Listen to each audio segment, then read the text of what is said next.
Let's go split some wood.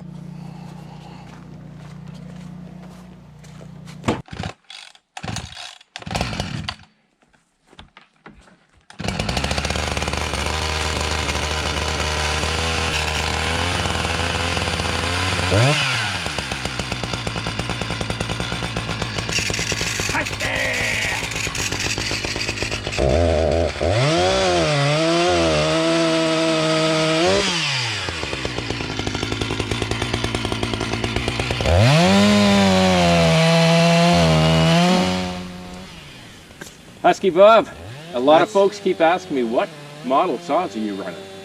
Well, basically, this one here, which this is a found saw, and this one here is the Husqvarna 350. My other saw, the one I prefer to use all the time, is a Husqvarna 353 E-Tech.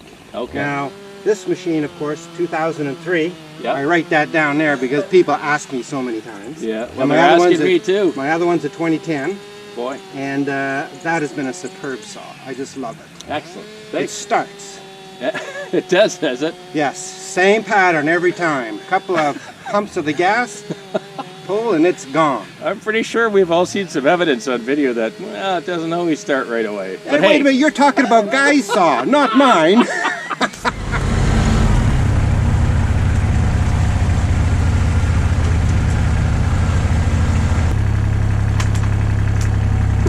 So one of the funniest things I get on not a regular basis, but I get it every few months, is I'll get transient traffic that comes through the channel and somebody will make a derogatory remark that I don't know what I'm doing because the bar on my saw is turned upside down, because the STIHL name is upside down. Why do I flip my bar? If you read your manual, it'll tell you that every time you sharpen your chain, you're supposed to flip the bar. Now, whether you need to or not, I'm not an expert. But what I do know is that the purpose of flipping the bar is to try to help maintain even wear on the bar.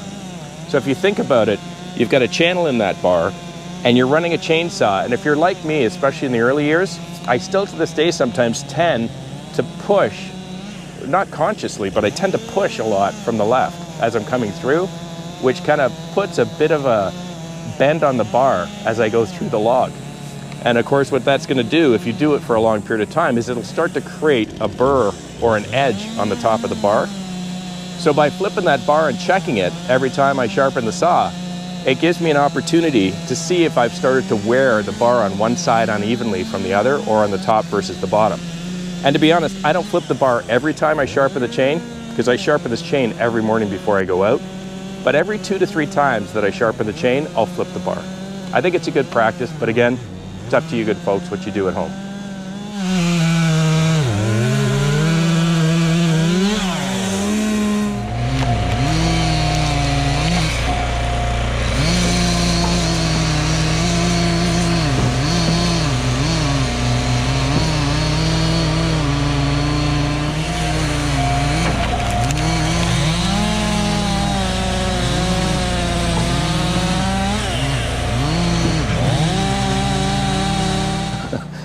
Let's start with a common question I get. GP, why do you pivot that saw so sharply down before you level out and pivot through the rest of that log? 2 reasons I do it. I'm not saying you're supposed to do it this way, but what I found over experience is, 1, when you pivot it all the way down and try to get down into the bottom of that log before you bring it back and saw through the rest, it tends to minimize the number of times that you get to the bottom of a log. If you're just going through it on a level basis, it minimizes how many times the end of that log splits off before you get through it and causes that big strand that you then have to try to buck off. We shouldn't say that. That you need to buck through. So it gives you a nice clean cut, and it gives you a chance to come down and get it before it has a chance to fall off and cause that kind of binding strap. The second reason why is because although I've been doing this a number of years now, I still haven't got the hang of trying to figure out, when you've got a log on the ground or in the pile, where the tension lies in that log when you're cutting through it. I'm getting better at it, but trying to figure out whether the tension's going to be on the top of the log or the bottom is still kind of difficult for me. In fact, Guy and Husky Bob always enjoy making fun of me because to this day, at least once, I'm going to end up getting that chain pinched inside the log.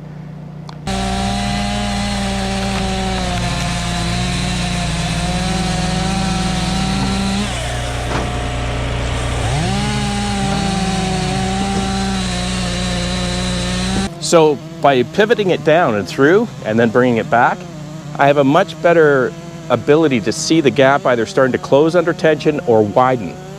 So I'm able to stop and get out of that gap before it closes on my bar.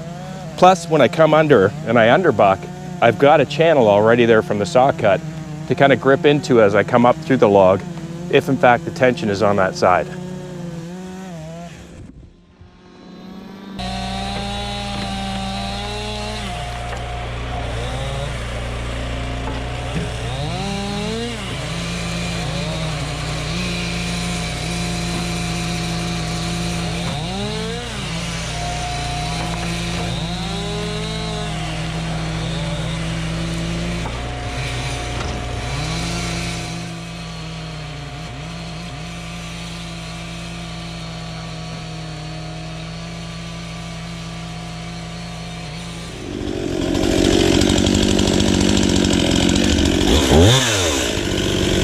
Subject just comes up repeatedly is I get scrutinized a lot for all the safety gear I wear out here. You know, I'm not a professional and I know that. I certainly know I'm not. But I think safety and protection is really important when you're running a saw or you're running a piece of dangerous equipment. So I tend to constantly on a regular basis get, people saying you don't need chainsaw boots, you don't need chainsaw pants, you're not cutting a lot, you're not a professional. I get it, but for me, I think having the right equipment, protecting yourself, your limbs, your family is an important part of what we do here on the channel. And I wouldn't have it any other way. Yeah, I've spent a lot of money on safety gear, but I feel a lot more confident when I'm out in the forest, knowing that I've got at least some reasonable protection on the body and around me when I'm handling dangerous equipment. I still to this day do not fell trees without having either Husky Bob or Guy around. I just don't think I have the experience yet. So protection, I'm not telling you what to do or what you should or shouldn't do. It's a personal choice. And although people have differing opinions on whether I should or shouldn't be wearing all this gear, it's okay, I got big shoulders. But I'm going to continue to protect myself.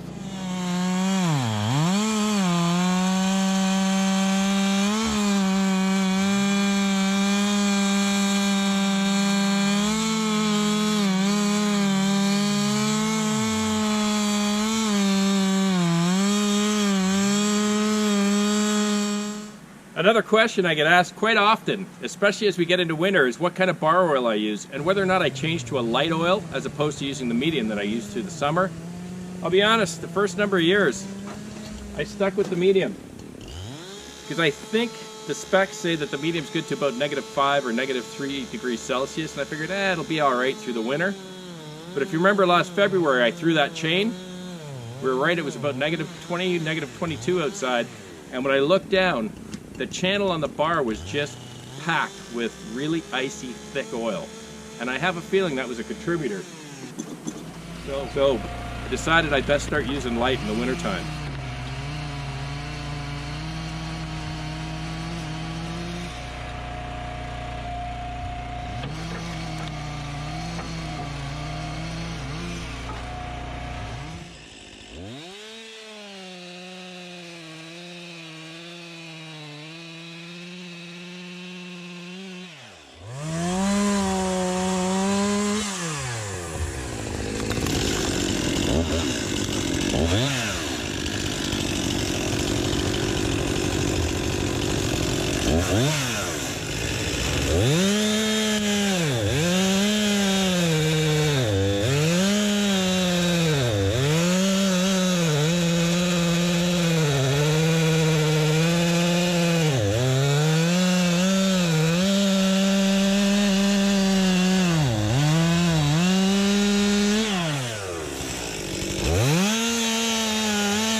thinking these guys had their Wheaties this morning.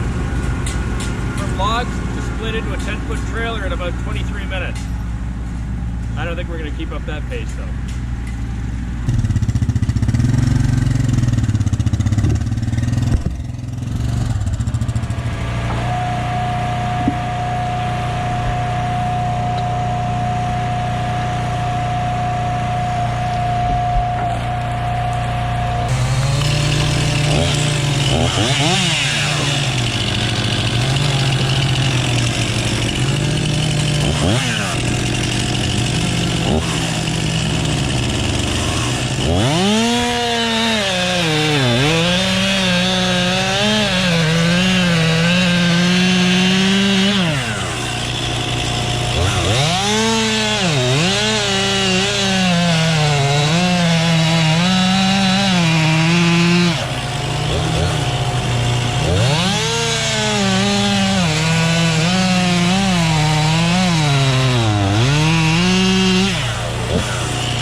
Folks have probably noticed throughout the stack, I've been using different ways of measuring. I've been using the AccuMark, the laser pro sizer, and of course our old friend the Mingo marker, and also that cable tie on the side. I gotta be honest, so far I am not a big fan of that cable tie. I just can't seem to line it up with my eye. The Mingo, of course, is always a favorite, but I gotta be honest with you, as I work that stack, that laser pro sizer, it's actually starting to get legs, and I'm starting to like it more and more. I'd say so far as we've been going through the stack, that laser, that Firewood Pro Sizer, it is definitely by far the fastest.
Oh yeah, there's a wee bit. I'm gonna have to start coloring soon, eh? And there's no way I'm showing them that's here. That's why I got to go back and get my hat. But I think that'll do it, my friend. Have you got sick of me yet?